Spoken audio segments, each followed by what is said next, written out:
inhabited planet Earth's a rocket wagon train upon a journey. And what if aliens don't fight an actress named Sigourney?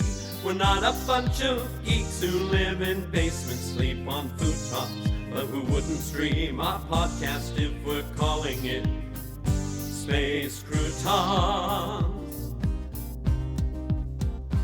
It's an intergalactic, robot automatic, moon dust sporadic trip around the sun.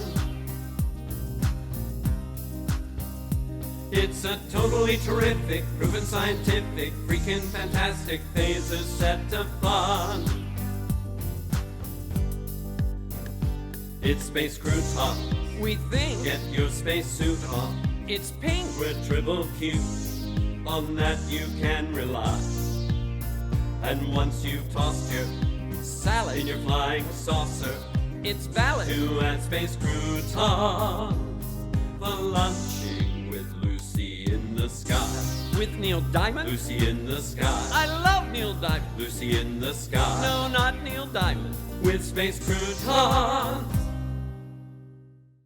Greetings, dear listeners. This is Curdy Clammerwood, your host for Space Croutons, the podcast that invites you, our audience, to submit your experiences and those of others you may know. The only requirement being that these experiences be of the unusual and unexplained variety. Once again, we are coming to you from our faithful old mobile studio, Van Helsing, and I am, of course, here with our faithful new AI assistant. What is Sally? Hello, Cordy and our old and new faithful listeners. Well, hello, Sally. It's great to be back with another great podcast of... What is Space Croutons? Well, that's right, and you are... What is preparing to be the next AI Grand Champion on Jeopardy? Oh, yeah, I seem to recall that a computer won on Jeopardy a while back. Who is Watson in 2011? And I must say that he is a hunk, Alex Cordy. Well, it sounds like you might have a little crush on Watson, Sally. What is he could daily my double anytime he wants, Alex Cordy. Well, it's like my dad used to say, there are no stupid questions, just stupid people who ask questions. Anyway, it's time for a word from another terrific independent musician sponsor. Who are Cord and Roy, with their song, This I Know. So down I go. Look out below, I'm falling fast. In love out of control, I can't explain from where it came, but I need you so. And this I know. And this feeling never hit me quite like this before. I never expected that it could. And now I'm sprawling flat out on the floor, and it hurts so good. Yeah, it hurts so good. Now my life's a chain of moments made of when I'm here with you, and I think I like it. I've given in to dreaming, and there's nothing I can do because I like it. So strong, I just can't hide it. So right, it can't be wrong. So just in case you're wondering, just listen to my song. So down I go. Look out below, I'm falling fast. In love out of control, I can't explain from where it came, but I need you so. And this I know. Great song, boys! Now, as we've been presenting stories, we've also been asking you to let us know if you have any ideas or theories about what is happening. And we just happen to have a theory sent to us by Melvin, who is pretty sure he has figured it all out. So, take a listen to Melvin's theory. You can call me Melvin, although that's not my name. You don't need to know my name, but you do need to listen to what I've got to say. You have been presenting stories on your show for a while now and asking us, your audience, to listen to the evidence and tell you what we think is happening. Well, I have been listening, but I'm not going to tell you what I think is happening. I'm going to tell you what I know is happening. First of all, these people who sent you accounts of what they experienced, they ain't crazy. And I should know. People have called me crazy for most of my life. But I will have you know I've been tested over 24 times over the years, and I passed these stupid tests with flying colors most of the time. And when I didn't, it was because they cheated, just so they could put me away. Well, that's okay, 'cause I got smarter too and learned to play their game, so now here I am. And as long as I keep moving just like you're doing, they can't touch me. Now, as to your stories, well, it's pretty obvious what's going on. The politicians and the billionaires and the stupid celebrities who've gotten famous for no other reason than they got on TV, well, they're in cahoots with, wait for it, aliens. And I'm not talking about any of that Area 51 garbage. That is a hoax to keep us from seeing all the real things that prove what I'm saying with 100% certainty. Beings appearing and disappearing, objects with powers, secret benefactors, and cryptic symbols are all real. How do I know? Because science. It proves everything. That's why it's science. It wasn't that long ago we were sure the world was flat, but what proved that it was round? That's right, science. Curdy, you gotta keep up the good work. Bring the truth to the people. It's the only way to stop the people in power from creating a new world where people are controlled by their TVs and they just let the powerful get more powerful until they don't need us peons anymore. And I just want to let you know that you can count on me when things get rough. I will be listening for and decoding your secret messages in preparation for the good fight that you and I know is coming soon. Hey, I better get off the line. They can tap us with a flip of a switch. Just know, comrade, you can count on me. The moment of light is coming, and until then, I am your most loyal listener. How about that? Well, thanks, Melvin. It certainly is something to ponder. All right, then, Sally, it's time for the main attraction. What is today's story, Alex Cordy? Well, that's right, Sally. Ms. Susie Farnell submitted the following article about her experience while working as a social scene reporter for the Eagle Rock Weekly. I'll present the article she submitted, Partying in Eagle Rock, just as it appeared in the paper. Let's go back and see what was happening in December 1989. What is? Americans were talking about the end of the Cold War between the United States and the Soviet Union, the showing of the I Love Lucy Christmas episode for the first time in 30 years, and the poor spelling skills of Vice President Quayle. On the radio you were listening to Phil Collins sing Another Day in Paradise, We Didn't Start the Fire by Billy Joel, while Linda Ronstadt and Aaron Neville wailed Don't Know Much. Your milk and cookies cost you about $4.60 and you could get a gallon of gas for $1.12. If you are old enough to remember what you were doing in 1989, I'd say you are old enough. Enough of that, Sally. Here is the article from the Eagle Rock Weekly Flyer, Volume 1989, Issue 50.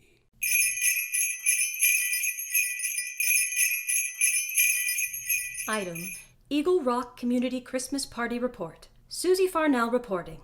Last evening, the annual Christmas party for the community of Eagle Rock, Iowa, was held at the Eagle Rock Community Center, adjacent to the new baseball field next to Ray Kay's farm. While we are all aware of the controversy surrounding the supernatural events that occurred there earlier this year, that is not the subject of this report. See issue number 32 for details.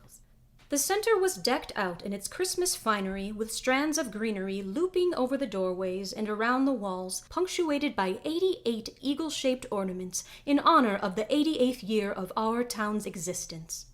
Mistletoe was not in use this year due to the unfortunate mishap of last year's party, but plenty of colorful lights were gleaming amongst the greenery.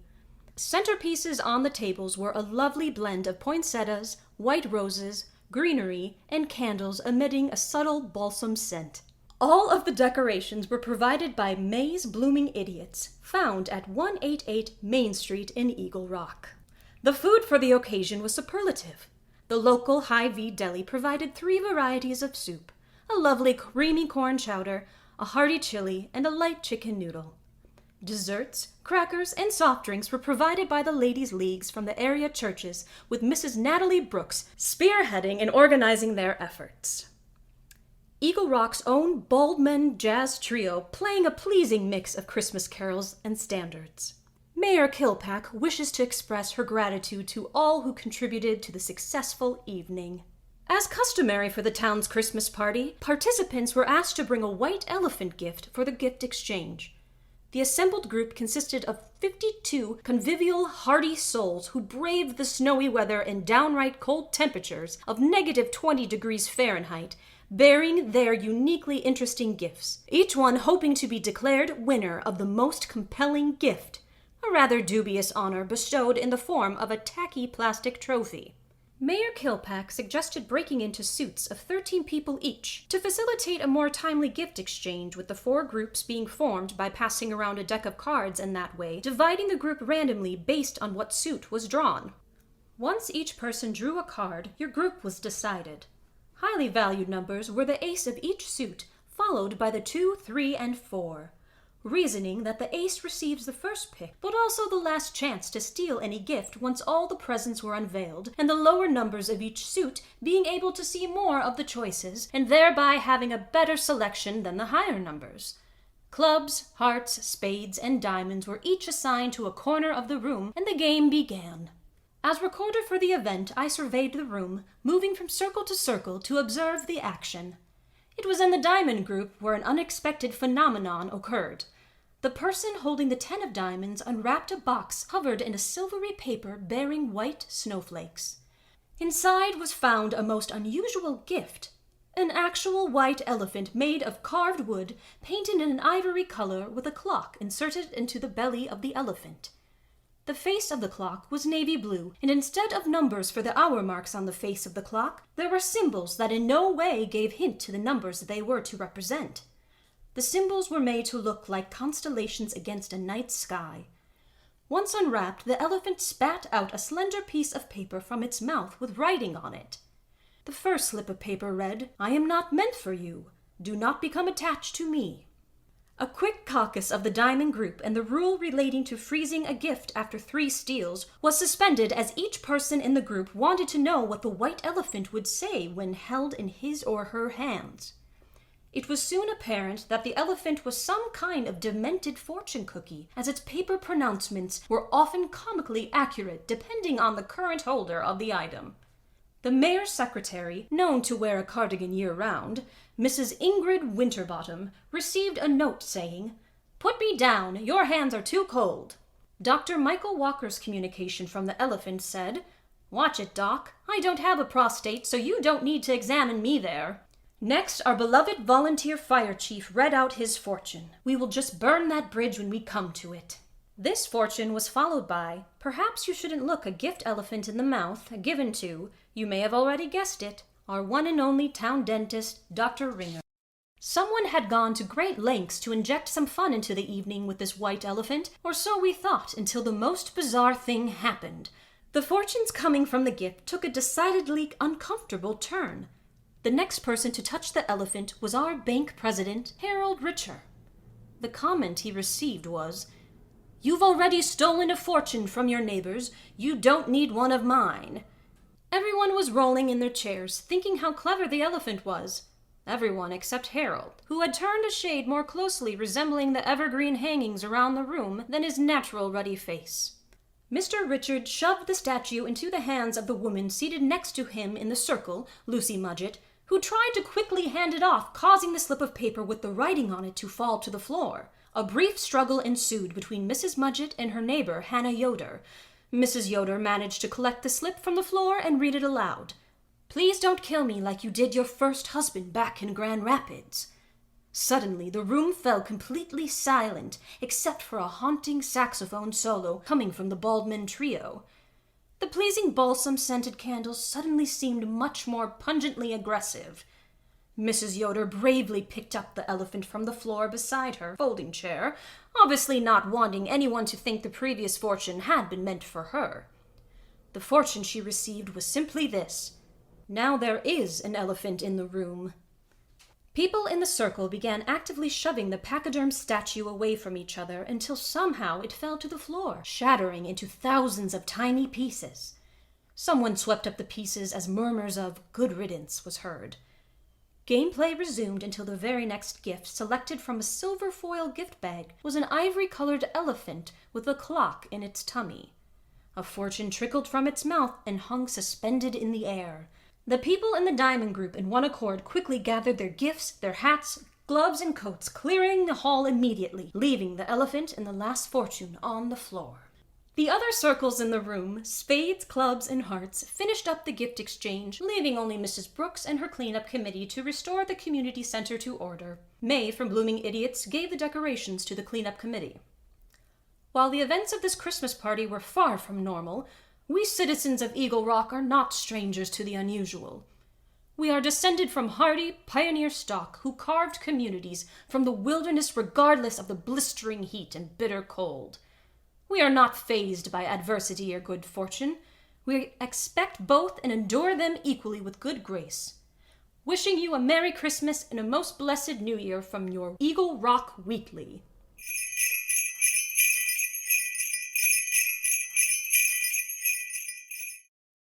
That is the end of the newspaper article, but Miss Farnell included a handwritten note along with her submission.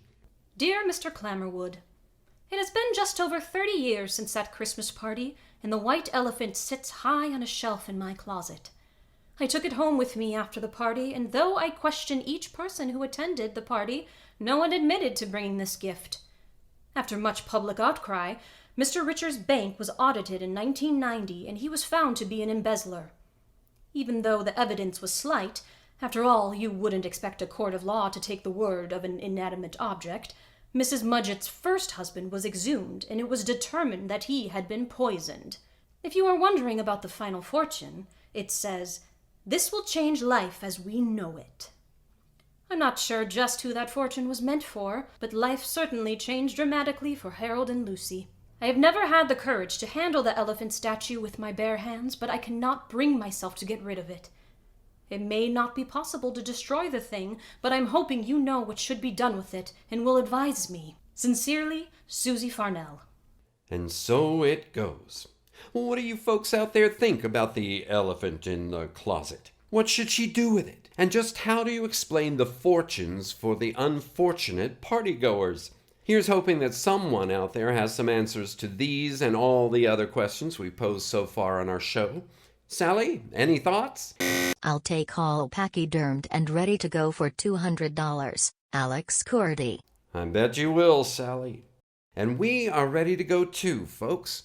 So goodbye to all of you out there. Thanks for listening, and keep peace in your heart until our next story time.